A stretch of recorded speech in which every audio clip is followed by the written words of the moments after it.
Hi friends, I'm Lisa Rana and thank you so much for joining me for another Assemble This video.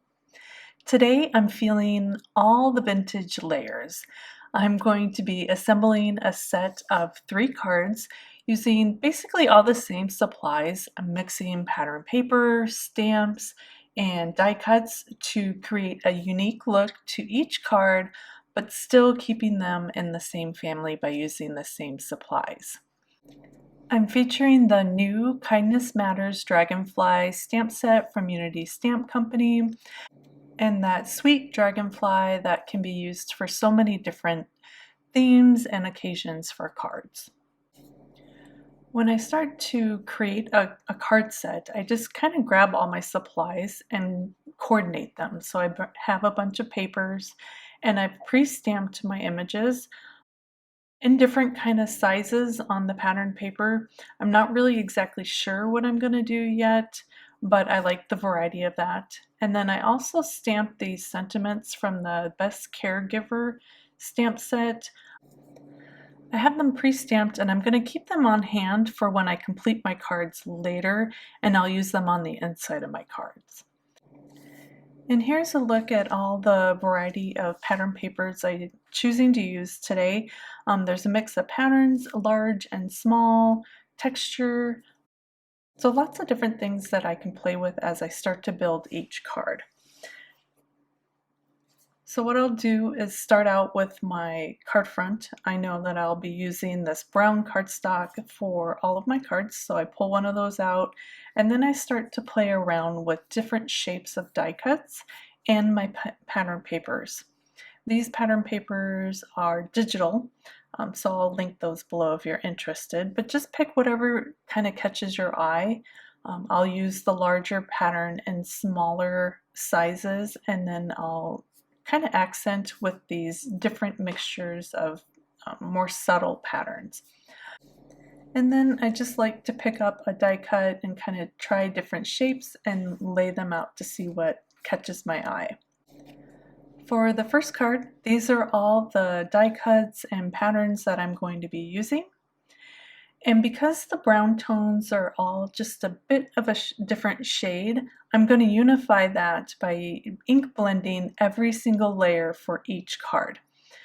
I'm not going to show you the entire process of ink blending each time, but this is going to make your patterns and your colors more cohesive by ink blending each layer so they kind of match. It blends all those tones together, kind of separates the layers, and then also adds to that vintage, grungy, kind of mixed media look.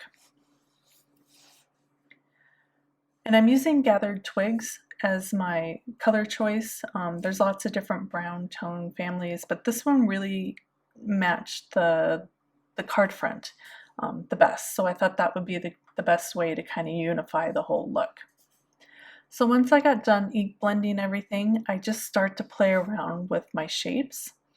I like the idea of having the dragonfly label at an angle.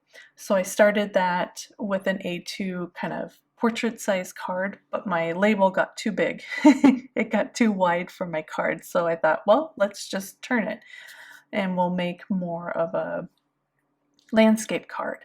And again, I like the idea of angles, but I wasn't really happy with the way that the circle layered over the craft cardstock pattern. So I ended up making those more squared off, and then I'm going to use the dragonfly at an angle. And that just kind of made my little heart happy. I just like the way that that looked to my eye. You might have a different opinion or a different thing that makes you happy, and that's what's fun, is you get to play around before you glue these down and kind of get a layout that really looks good to you. So I'm just going to glue these all down. I'm trying to keep my layers more flat these days, so I'm only going to be maybe popping up one layer as I go along. This is a textured cardstock. It has a kind of wood grain embossed look to it. You could totally get this with an embossing folder, or there's other cardstocks out there that have an embossing pattern to it. I just Torus strip that would fit right behind that label, and I'm going to put that as an angle as well, just again adds a little bit more interest to the card. And then I have this punched file tab. I pulled out my old punches. It was kind of fun. I went digging in my stash and I punched this out with the polka dot paper, and I'm just going to glue that to the end of the dragonfly label. And this is going to give me an idea of how big my label is going to be. And I'm really liking that. I'm liking the layers, I'm liking the patterns, so the dragonfly is looking just a hint kind of plain against all of this, so I wanted to add a little bit more interest to it. I pulled out a stamp set called Soul Mail. I stamped a couple of those postmarks on top of the dragonfly in Coral Reef from Gina K, and then I'm using the gratitude sentiment from Season of Thanks. And then just to add a little bit of something in texture to the card, I grabbed a tiny attacher, it's a little tiny staples, and I just added a couple crisscross staples to the top corner of that label. And that just kind of finished everything off for me. I really like the way that this one turned out. For card number 2, these are my layers that I'm using. Again, I'm switching up my die cuts and just getting different types of shapes from the pre-stamped images. And don't forget, I am ink blending every single layer, including these sentiments. So I just started layering everything up. I grabbed that textured wood grain paper again, and I'm just going to tear the top and the bottom. And that is going to be the grounding feature of this card. It just creates a nice frame around that dragonfly panel. I die cut a couple pieces of the polka dot in this kind of label shape, and I'm going to tuck one in up at the top, and then I'll tuck in my second label shape down at the bottom. This is a great way to use up scraps, and you don't have to waste a lot of paper this way. And you also kind of get to control where the placement of that, label shapes are. Just going to glue this down and then take my scissors and trim off the edges so it's nice and flush. And then I'll add a bit of foam adhesive and pop up my dragonfly right in the center. I have the sentiments from Sunflower Wishes. I really love the happy birthday. It kind of matches this vintage feel that I have going on with these cards. I'm always needing birthday cards, so I snuck in a birthday sentiment for this one. And then added a few pieces of washi tape as an accent. Just really like the glittery look that this added.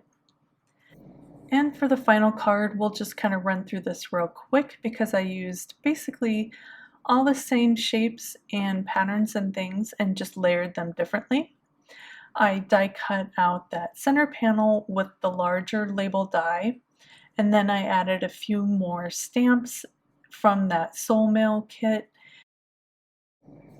tied a little bow up at the top, and then added a few gold Nuvo drops just to kind of finish off this card. And then the last thing is I didn't think there was enough shine because I do love a bit of shine to my cards. So I'm going to add some gold watercolor splatters to each and every single card. And I'm doing this at the end. I just picked up some watercolor with my paintbrush, tapping it over the top and letting it fly wherever it goes. I wasn't too heavy-handed, but I did want splatters and I didn't mind if it went all over the card. And then because I had a bunch of paint left on my paintbrush I didn't want to waste, I ended up coloring one of the dragonfly's wings, and I just think they just really shine. And here are the final cards. I love how you can use all the same supplies but get a different look to each one. The pop of red and the sentiment and the tiny little staples are probably my favorite bit for the first one. And don't be afraid to look for other sentiments to use. Almost anything can be a birthday card. And grab some scraps or bits of washi to add a little bit of something special to your card.